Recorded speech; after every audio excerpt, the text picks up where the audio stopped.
Good afternoon, everyone.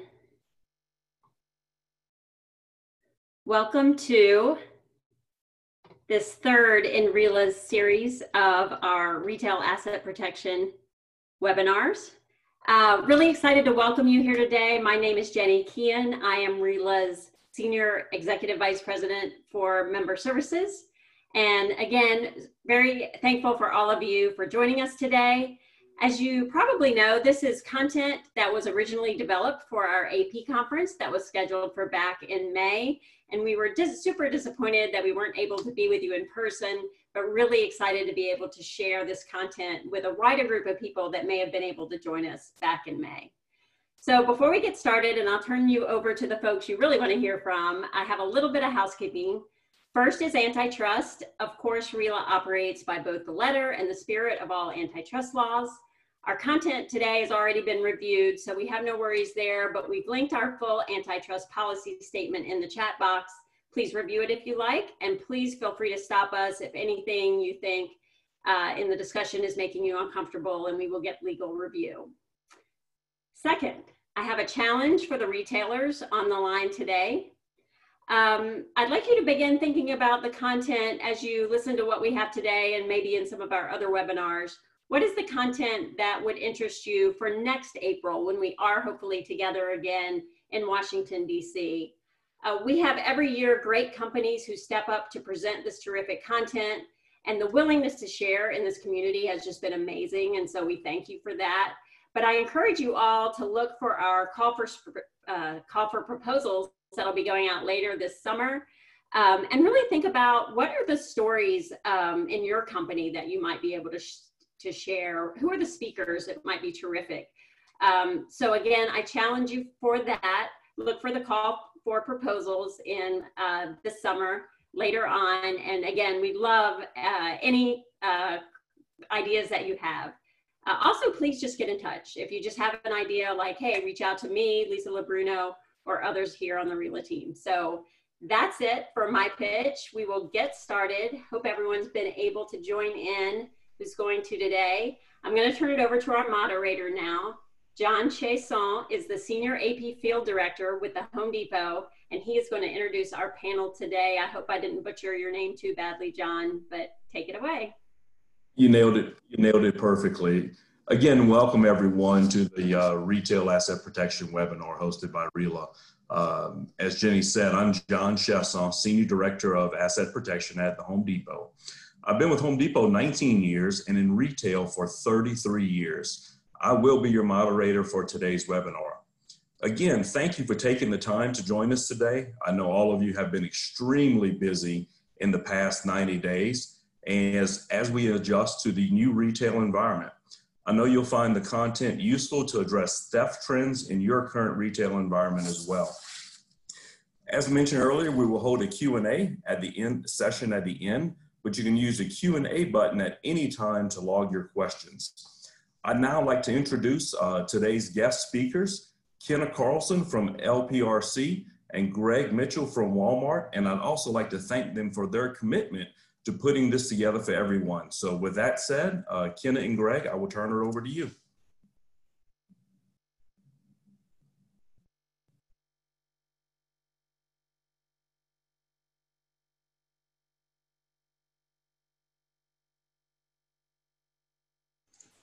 Thank you so much. Sorry, I was having some trouble unmuting. Thanks, John. So my name is Kenna Carlson. I am a research scientist and the research team leader here at the LPRC. I have my master's in criminology. I am a fairly recent graduate from the University of Florida here in Gainesville. And the LPRC, if you are not familiar with us, we are a research organization, and we're here to provide evidence-based insights and solutions for theft, fraud, and violence in stores. So that is a little bit of our background. So Greg, I will go ahead and turn it over to you. Hi, and yeah, my name is Greg Mitchell, and I'm a global investigator for Walmart. I've been with Walmart for 27 years, and held multiple positions, market asset protection manager, regional asset protection manager, international systems analyst, and most recently as a global investigator since 2012. And currently responsible for investigating large-scale criminal activity that affects Walmart across the US and sometimes over international borders. So with that, I'll turn it back over to Kenna and let her get started. Thank you, Greg. So in our presentation today, we're going to be talking a little bit about how retail offenders utilize social media to help perfect their schemes and to help information share. So what we do know is that retail offenders use social media for a variety of different reasons. And the purpose of this is really to explore how these blogs are being used, how to navigate them, and then to take a look at how reliable this information actually is. So we're going to kick it off by exploring two public blogs. Those are going to be Rattle and TUMBLR. It's important to note that these are not exhaustive. There are many more blogs and many more social media platforms out there, but these are just two public blogs that kind of highlight some of the information that is being shared out there. We'll get into a little bit about how social media was utilized during COVID-19 and during the civil unrest that we're seeing now. I'll talk a little bit about how to navigate these blogs and how to make sense of the language and tags that they often use. Next, we'll get into a little bit of a fun experiment we did here at the LPRC, and that was testing out some of the defeat technologies that they were sharing on these blogs to see if they work and how reliable the information on these blogs is. And then we'll get a little bit into the main takeaways of what you can do with this information.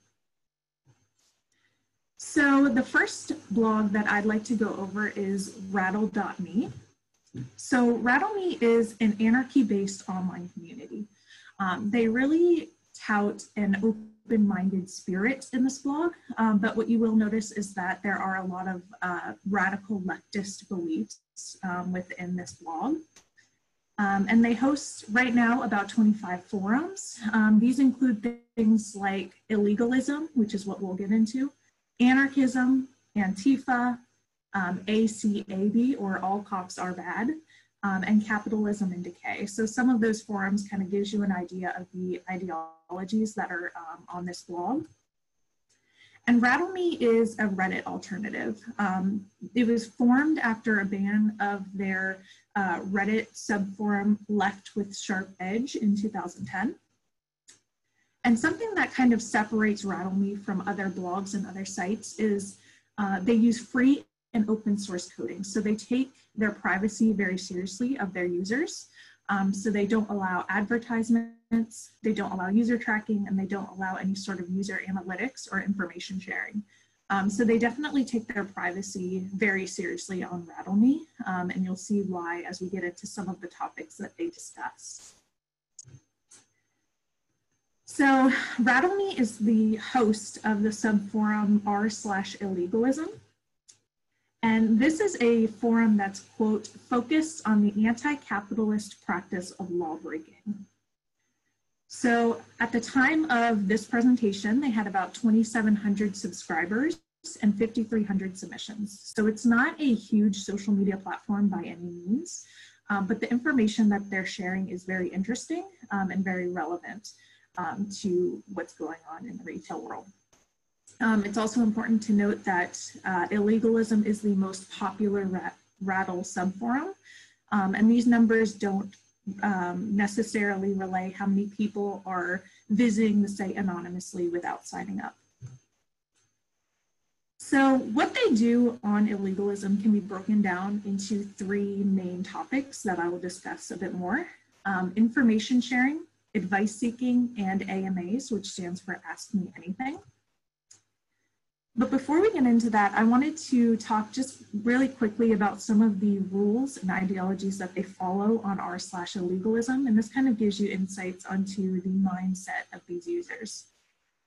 So they have fairly strict rules that are regulated by moderators, and it includes no capitalists or police apologists, no bigotry, no class traders. They kind of abide by the mantra, if it's a reign, it's free reign.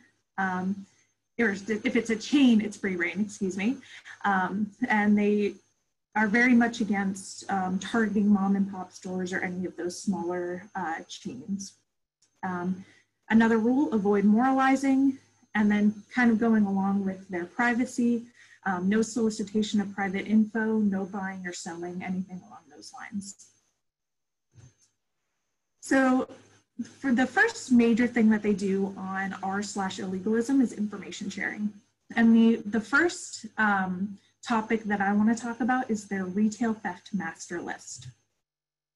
So this is a list posted within the subforum where retail chains are actually ranked from 1 to 10 based on how easy they are to, quote, rip off. So 1 is very easy, 10 is very difficult. So again, right now there are 91 American chains, 5 Canadian, and 3 from the UK. And these chains are varied. They're anything from discount chains to big box retailers, designer brands, grocers, home improvement. Really any chain that you can think of is most likely on this list. And they decide these rankings based on 5 metrics. The first is the camera system. Do they have cameras implemented? Are there blind spots, and are they monitored? The strength of the loss prevention, along with their policies, if they're hands-on, hands-off, if they have a chase policy, and so on. The amount of blind spots within the store and how easy it is to conceal. Whether merchandise is tagged in those stores, and then whether it's better to walk out or conceal. So there's also a European theft master list, but it's nowhere near as in-depth as the American version. So I would highly recommend going onto that master list. It really provides a good opportunity to assess what offenders know about your store and your security, how they interpret your stores if they see you as being an easy target or not. And it can really help you identify what needs improvement, kind of letting them do the hard work for you of figuring out what needs improvement, and then you can go in and use their word to help strengthen your security. So that's the retail theft master list. Next is the shoplifting guide quadrilogy. So this is a series of different pages, and they base it on the experience level of the shoplifter. So first they have beginners, and these are people who have no previous lifting experience. Next is intermediate lifters. These are, again, defined by the moderators and the users. So intermediate lifters are people with 3 or more successful lifts, totaling at least $25. And then we have the advanced lifters. These are people who have over 30 lifts, totaling half of their state's felony threshold. So this is kind of provides an interesting example of how they define each other and kind of put each other into groups. And then they are also in the progress of doing their professional guide. So what these are guides that go over the basics of shoplifting, how to plan a lift, a guide to tags and the different types of technologies that are used in stores, how to walk out or how to conceal. And it's kind of broken down by experience level to really help them gain more information on how to successfully shoplift and how to get away from it. So these are also really good guides to figure out what's going through these shoplifters' heads and what information they're sharing amongst each other. And then the last page that I'd like to talk about under information sharing is the guide to magnets and tags. So they have links to a bunch of different pages and videos on pictures and descriptions of security tags, how to apply tags and how to remove them, and more importantly, how not to remove them. So they detail what sets off tags, what it sounds like, and what happens. They talk about types of detachers, and then they talk about where to purchase or lift these detachers. So on the slideshow, I did include 3 examples that were actually posted on the forum. And you can see that they have various different types of detachers that are pretty regularly available and easily available. So the examples here were from wish.com, but a lot of the sites that I kind of have seen advertised on illegalism are Wish, eBay, Alibaba, AliExpress, and there's also Tag Detacher Company. So it really kind of goes to show how easily available some of these detachers are to retail offenders. Also within the subforum, there's a lot of advice seeking. So members are free to post within the subforum and ask questions. So they'll ask questions about what stores are easier targets. Is this store a difficult target? How do I avoid detection once I get in? What is the security technology and how do I defeat it? What detacher goes to this tag? You know, I have shoplifted from this store. What do I do with the merchandise now? Where's a good place to fence it or where can I sell it? And then a lot of talk on what to do when they get caught. So I saw quite a few posts of people whose faces were featured on social media or on a BOLO report. So a lot of chat about what to do when they get caught either in store or after the fact. So there is a lot of advice seeking going on. And then the last point that I wanted to touch on was the Ask Me Anything section of illegalism. So within these sections, current or former associates, managers, or LPAP professionals provide advice related to really anything that you can think of when it comes to shoplifting.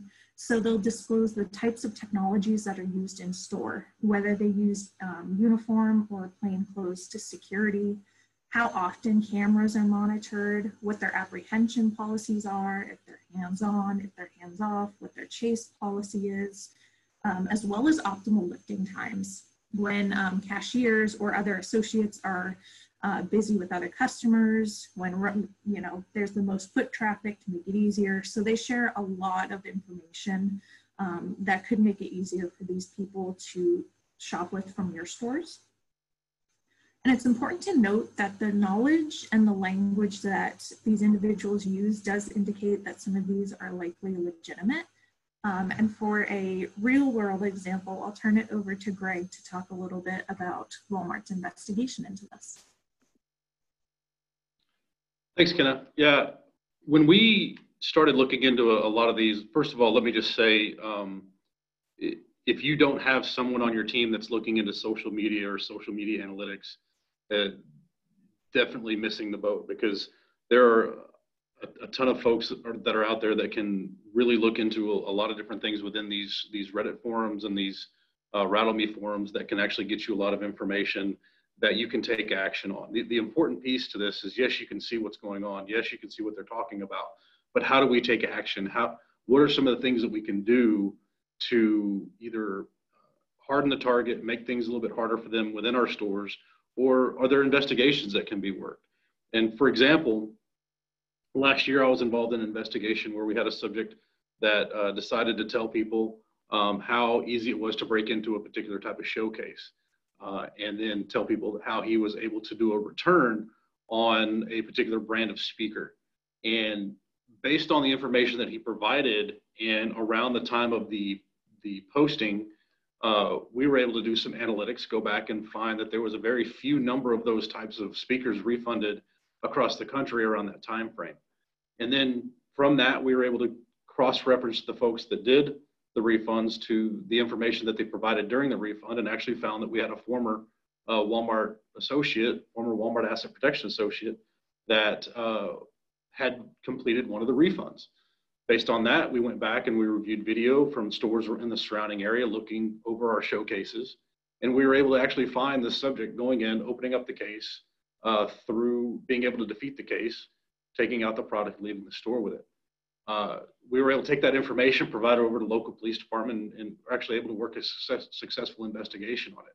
So the point about all of this is being able to go through, looking at the information that's provided, and glean out those diamonds, glean out those pieces of information that you can take action on, and then how do you move forward with that? And I can tell you right now, we have a team that we have some folks that are involved in social media analytics, and they are a very integral part of our cases, very integral part of most of our investigations. And so if you don't have that, I would definitely suggest moving forward with those types of those folks. there's also different types of platforms out there that you can use. I'm not suggesting any particular type of platform that you can use to do social media analytics.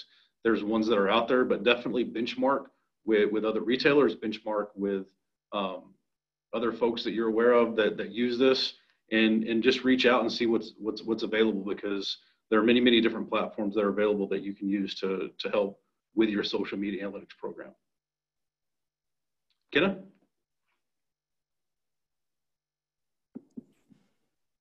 Thank you, Greg. So that is RattleMe. If you have a moment, I highly suggest you take a look at it. There's a lot of very interesting and pertinent information on there that can really help you tighten up your security in stores. Next, we'll get into TUMBLR. So TUMBLR is a micro-blogging website with 37 million monthly visits, so comparatively much larger than RattleMe. TUMBLR is also home to what is referred to as the LIFTBLR community, and this is where users gather to post pictures of their hauls. They share tips, tricks, and advice, very similar to what we see on RattleMe. And they also, of course, share their jokes and memes. The users on TUMBLR comparatively tend to be a little less serious than those on RattleMe. They're a little cheekier, a little more sarcastic. They share a lot more jokes and memes. But it's important to note that on TUMBLR, there aren't moderators. So there is a lot more discourse and a lot more discussion between different bloggers on the ethics of shoplifting. So there is a lot more noise to sort through, and it can be a little harder to find those gems, but they are definitely out there on TUMBLR. So the first thing that I noticed going into these TUMBLR tags is the use of their hauls. So within these hauls, users share aesthetic photos and details of their lifts. They often refer to them as hauls or savings. And you'll notice in a lot of their blog descriptions that they refer to themselves as role-playing blogs or research blogs or lift play blogs, as a way to not admit it, to try to, you know, sneak around the fact that they're actually shoplifting. And many users actually keep a running total of their hauls in the blog descriptions. So I do have a couple examples on the slides. The first one, they say that they have, quote, saved more than $3,000. And he refers to himself as a male team lifter, and then goes on to say, this is role playing, hee hee. And then the second one, their total is about 2,000 Canadian. And again, they say all role play, all items seen were purchased, all talk is theoretical with the winky face. That's kind of where you see that cheekiness coming in. So they definitely try to conceal it in some ways, while making it very obvious at the same time that they are really shoplifters. So I did post a couple of examples of what these hauls might look like. So what they tend to do is they will post pictures of the products, and then in the actual text part, they'll put details of each of the items, what the item was, what brand it was, and how much it retails for. And then at the bottom, they'll put a running total of how much they saved or thrifted. So in the first picture, you can see their total was over $300. The second, it was about $300. And then the total that they actually shoplifted was over $1,000. So they post pictures of these hauls kind of as bragging rights to show how much they were able to shoplift from these stores. Very similar to what we see on RattleMe, they also share a lot of tips and tricks amongst each other. There are some master lists of different retail chains, and they share advice on successful lifting. So some of what I've seen is they share websites where they can boost stolen merchandise. I've seen one fairly viral post that talked about how to hide the metadata on their haul pictures so that they can't be, discovered or implicated later on. People often post pictures of tags or different security devices asking what it is, how to remove it, how do I get rid of it, and so on. And again, they go through different lifting tactics. Sometimes it's based on a particular store and sometimes it's more general, but they do share advice on how to best shoplift from particular stores. So a lot of very similar information that is seen circulating on RattleMe. And then of course, memes, lots of memes. I posted a couple examples here, but as you kind of go through these different blogs, you'll see that they love to share jokes. They don't take it as seriously.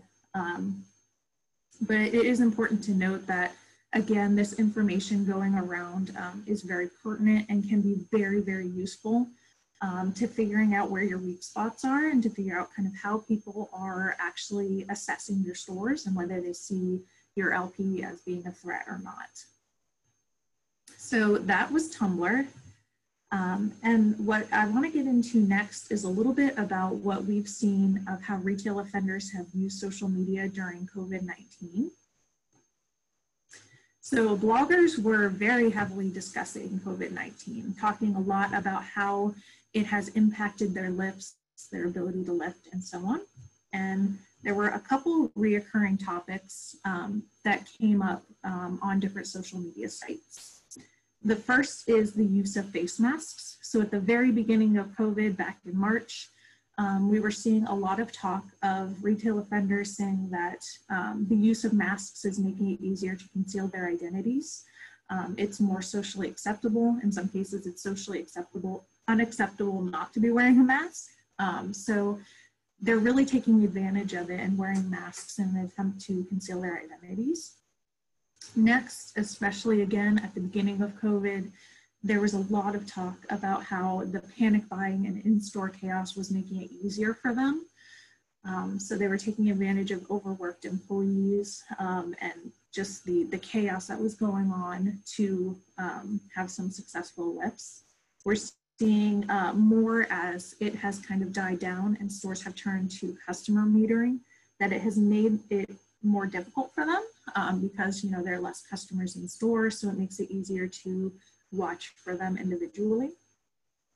And then last was, there was talk of how changes in the criminal justice system have impacted the legality behind shoplifting.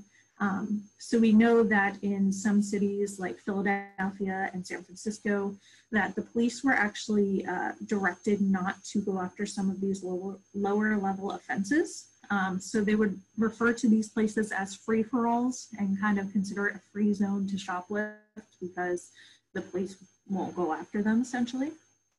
There was also a lot of talk about how inmates in jails were often being released in an attempt to slow COVID within different jails and prisons. So there was a lot of talk there as well. So I will turn it back over to Greg to talk a little bit about what Walmart saw on social media during COVID-19. Yeah, thanks, Kenna. Really, you know, kind of going back a little bit to the TUMBLR and some of the pictures, some of the things that we can talk about real quick are just, again, we talk about taking action and you can see what people are actually boosting and taking from the stores. But I think one of the things that's very important to bring up is to monitor that and look for those emerging trends, right? A lot of times when we have new merchandise that's coming out of the store, we tend to try and base particular shoplifting patterns or particular theft patterns based on history of those types of items. But sometimes you may look onto those on TUMBLR or other websites and see that maybe there's some new items that we have that have come out into the market that are starting to emerge as a highly sought after item, highly shoplifted item. And you can get a hold of that information quickly and start making shifts within your stores, particularly based on that information that you're seeing as an emerging trend. As for COVID-19, Ken is absolutely right. The use of face masks, I think we saw that very, very early on, right when it first started, the use of face masks, and it actually resulted in a lot of us having to come up with unique ways of identifying particular folks, whether it be enhancing, you know, trying to find parking lot shots or going back and reviewing the person through the entire store, seeing if they're making other additional purchases, or they, you know, what are the things that we can do to try and identify it? Because I can tell you right now, it's been a very, very difficult struggle with law enforcement and trying to work on cases as it relates to anybody that's wearing a face mask. Even if we knew who that person is, law enforcement has been very, very reluctant to try and work those types of cases. But I will say, as long as you come up with these unique ways to try and identify, whether it be through social media or through other means, it just causes everybody to be a little bit more resourceful in working their investigation. As for in-store chaos or what was happening in our stores during COVID, I know that from our standpoint and some other retailer standpoint, they reviewed social media to look for hotspots and provide that information to local authorities and say, hey, we particularly have situations here as it relates to hotspots with crowds and the other piece to it is also looking through those hoarding situations and those price gouging situations and looking for merchandise that may be your brand unique, right? So at Walmart, the Equate brand or the Great Value brand, if we saw situations out online where somebody may have hoarded all of that particular type of merchandise and then we're out there trying to price gouge it, where we had information or where we had authorities that had price gouging laws or anything, we could provide that information if needed. But ultimately working on getting those websites taken down and working on trying to stop those hoarding situations from occurring and stop those price gouging situations from occurring. And like you said, the changes in criminal justice have also been very, very difficult for us. We have found that many of the law enforcement agencies don't want to take folks to jail, or they're not going to. They'll typically write a ticket where they would, in lieu of taking someone to jail that time. And not that taking someone to jail is the right answer every time, but it makes things a little bit harder when the core criminal, the career criminal, the one that does this all the time, knows that there's going to be very limited repercussions, or at least those repercussions are going to be down the road when a warrant gets issued or if they get picked up later on down the road. But it has been definitely a change for us and has been a situation where we all have to become a little bit more resourceful on working our investigations and partnering with local law enforcement, local agencies on doing the right thing for the community. Kenna? Thank you, Greg. So very similar, we saw a lot of social media chatter around the period of civil unrest that we're in now. So following the death of George Floyd, social media has had a variety of different uses. It can be especially useful in identifying where potential areas of protests or riots or looting may be occurring. So you can kind of monitor your stores there and, advise them of how to, keep safe, keep your employees safe, and how to protect your assets as well. So we have seen three trends. There are, of course, more out there, but three main trends of how social media has been used. The first is coordination. So oftentimes on even Facebook and Twitter, there are events of where these potential protests may occur.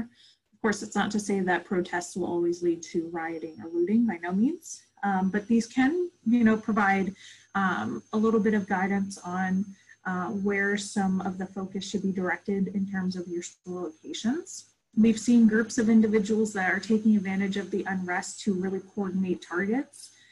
Many of these people are actually traveling to those tense locations so that they can take advantage of the chaos to loot or vandalize stores. We're seeing a lot of chatter about how changes in law enforcement, again, are going to impact their ability to lift. We know law enforcement is under a lot of scrutiny right now. So kind of how some of these new policies and procedures are going to impact their abilities to lift down the line. And then there is a lot of talk and discourse around techniques of neutralization. So the way that these particular looters or rioters are actually kind of making excuses for their behaviors. So the two that I see brought up most often are denial of harm. This is rooted a lot in anti-capitalist beliefs, or the belief that, these larger chains, they have insurance or they're, million or billion-dollar corporations, so they'll be fine if we loot them. It doesn't make a difference to them. We also see condemnation of the condemners. So this is rooted very strongly in the idea that police officers or government heads are corrupt, so they are justified in their behavior. So that's kind of what we're seeing as far as the chatter. Again, Greg, I'll turn it back over to you to talk about what you've seen at Walmart. Thanks. Yeah, in this situation, it's a change in landscape that we haven't ever seen before, and I think that goes for just about any retailer in the country right now. And the thing that ultimately, from a social media standpoint, you could obviously use social media to monitor where you have potential hotspots, where you may have a potential looting or rioting situation that's going to be occurring. But then also finding out where you may have a starting point for a peaceful protest. I know in many situations, popular areas and popular stores may become a situation where hey, we're all going to go meet at this particular retailer in order to start our march into downtown, or we're going to start at this particular location and go towards the courthouse, or however that's going to be. The important piece is to monitor that, know exactly what's happening within your community, know what's happening with your business, communicate quickly and communicate accurately. And then in some situations, you have these local municipalities that don't necessarily have a social media analytics team. They don't have somebody that's behind a computer all the time that's able to review that. So they're just getting their information as it gets reported to them. If maybe somebody sends an anonymous tip. And if you are a retailer that has a team that knows where you have potential for unrest, being able to coordinate with some of those smaller municipalities and be able to provide that information to them and say, hey, this is where we're getting our information from, this is what we're seeing, and how do we appropriately respond for that particular situation, whether it be a potential rioting or looting, or whether it just be a peaceful protest. And ultimately, again, doing exactly what's right for the community and being able to help law enforcement as well as the community members peacefully protest and voice their opinion. But ultimately, trying to get that information out to everybody so they can act accordingly for what they need to do. Kenna?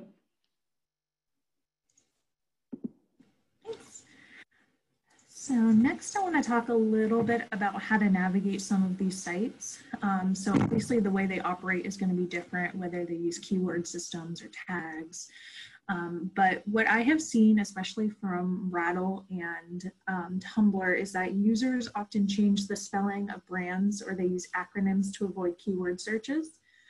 So for example, in Walmart, they might replace the A's with the @ symbol, using different symbols, shortening Home Depot to HD, for example, just, substituting letters for symbols and so on, or they'll add an additional letter. I know this drives John crazy, but I have the example of tags with 2 G's or detachers with 2 S's. This is just a way to avoid a keyword search when they're writing about things. They also use a lot of keywords or slang, like I said, on TUMBLR. They often refer to their lifts as hauls or savings. They'll also call it thrifting. They may switch around a tag to go from shoplifting to lift shopping, for example. And this is bigger in the TUMBLR community, but they also refer to themselves as the klepto community. So there are a lot of different names that they refer to themselves as well.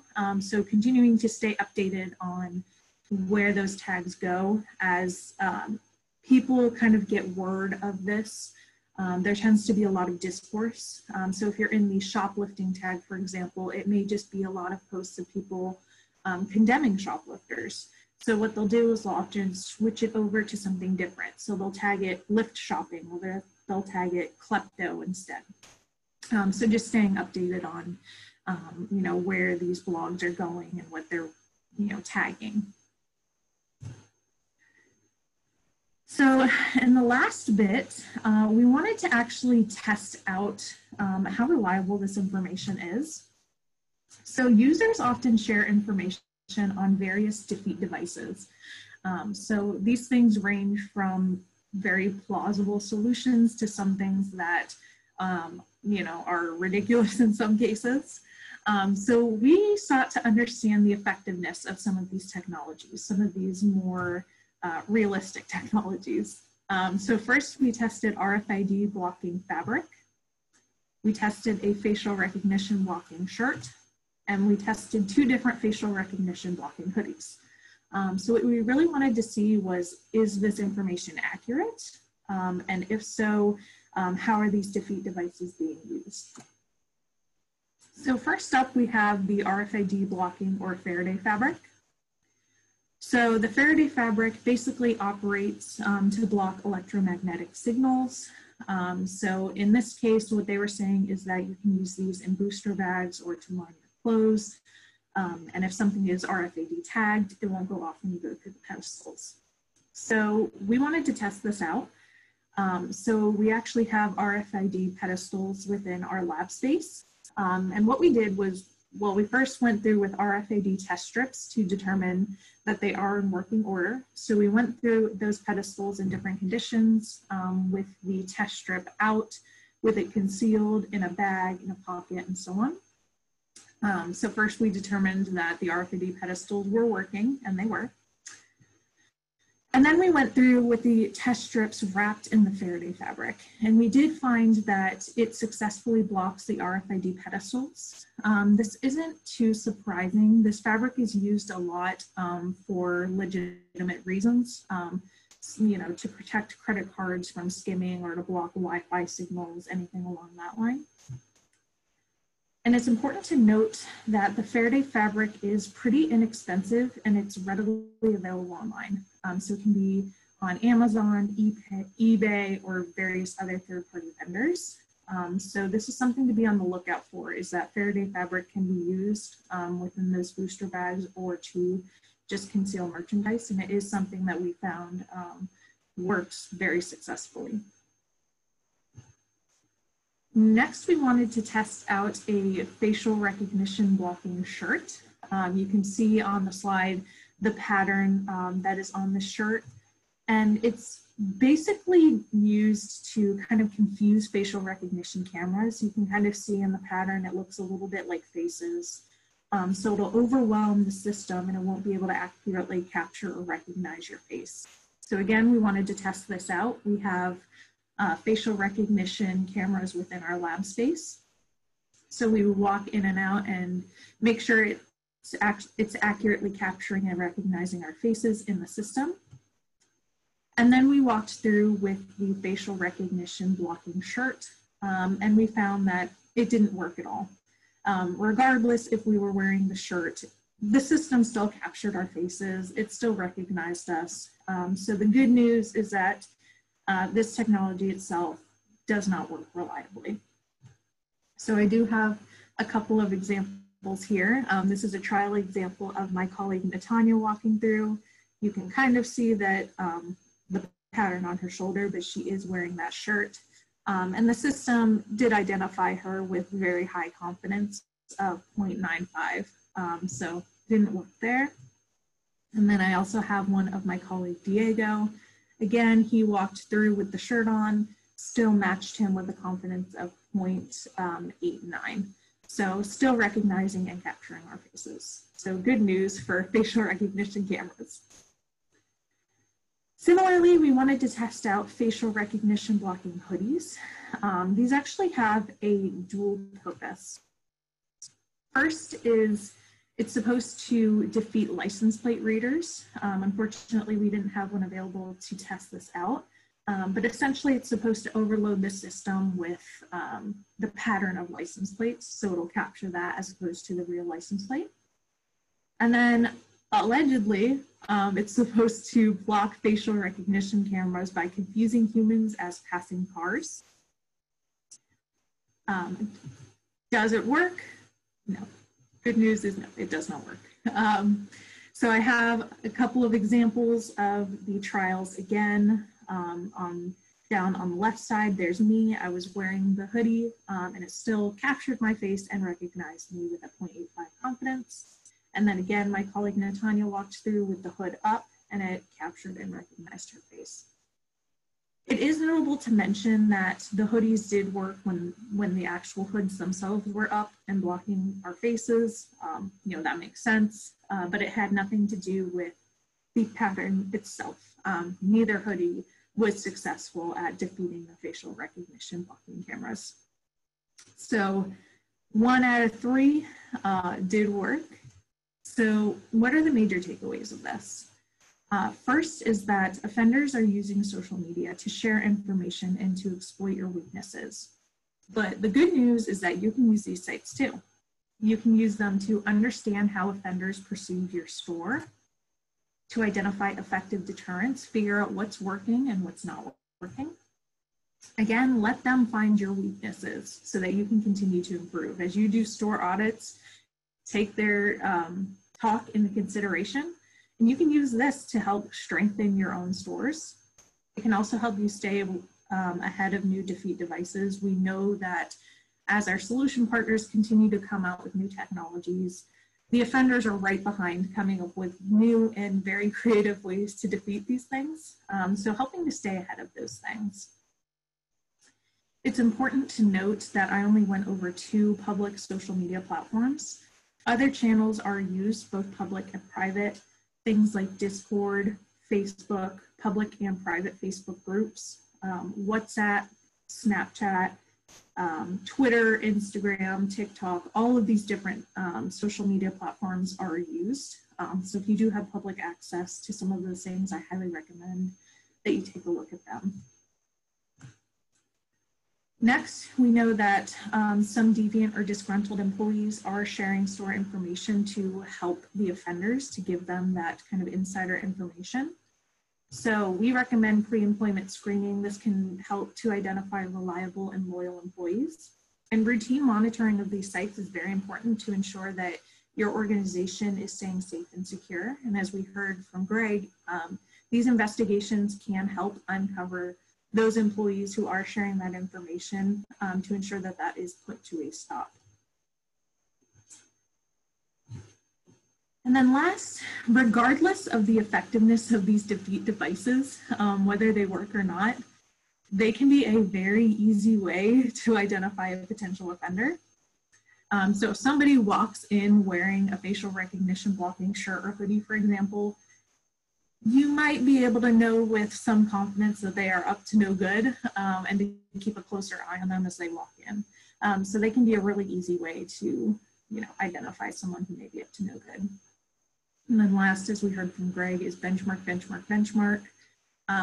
Stay aware of what your fellow retailers are doing and, continue to get advice on some of those providers who can help you with social media analytics. And if you are a smaller retailer, especially during times like COVID or times like the civil unrest, really rely on those larger retailers to help guide you. It's really important and really critical right now that we work together to help share that information and keep each other safe and protected. So that's all from me. John, I will turn it back over to you.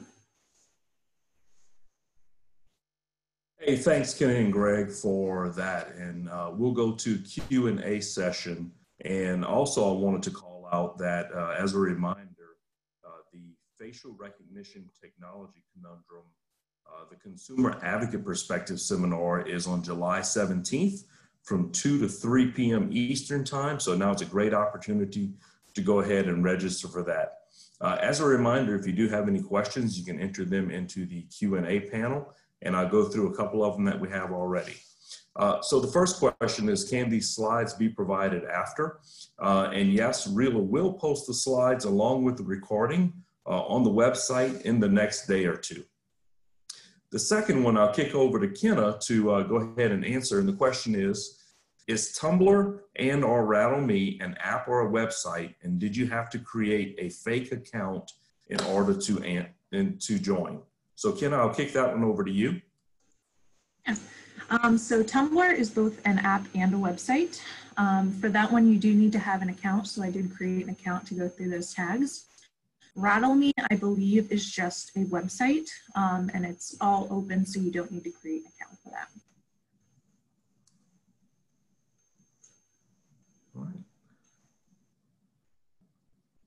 And so we have another question. It says, what about dark web platforms? Do you regularly engage in dark web platforms as well? So Greg, I'll kick that one over to you from a perspective.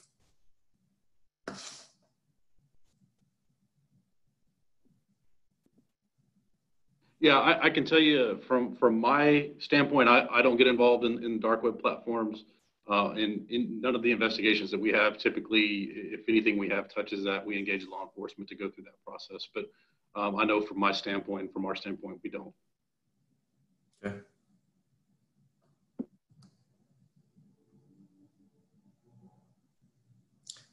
We'll give it another second to see if there's any additional questions that come in.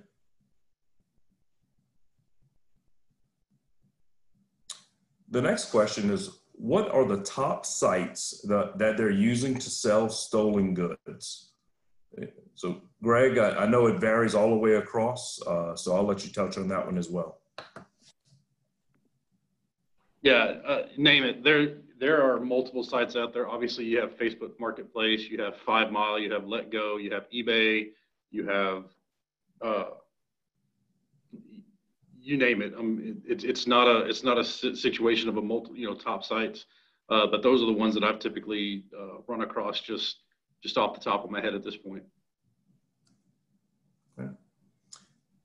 And then one more question. Another question came up about the LED clothing to throw off facial recognition software. And I know you said that this proved that. Were there any other takeaways from that? Yeah, so I have seen a lot of chatter about the any clothing or accessories that throw off the LEDs. Unfortunately, we didn't have access to that. We did look into getting it, but the shipping would have taken forever. But I have seen some talk about that, and we're definitely looking to continue to test some of these things out. So as that progresses, we'll definitely keep everyone updated on whether these things work. Okay. Great. So once again, everyone, that takes up the majority of our time for our seminar today. We've gone right at about 55 minutes. We do have one final question that came in at the end. So I'll go ahead and have it now. It says, do ARCAs or law enforcement agents show any interest in acting on the criminal activity of these blogs? So Greg, I'll go ahead and kick it over to you. And what are you learning with LE and their activity on the blogs? Yeah, I think it depends on the agency and where that agency is. In my work with law enforcement, I have some great agencies that absolutely want to get involved in any type of organized retail crime.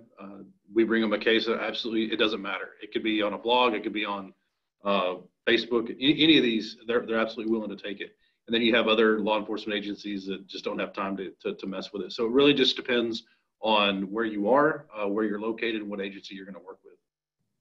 All right. So that concludes today's session. Once again, we'd like to thank RELA for hosting, Kenna Carlson from LPRC, and Greg Mitchell from Walmart for their active participation in putting this seminar together for everyone. And as a reminder, again, July 17th is another great seminar presented by RELA. So thank you all and have a great day.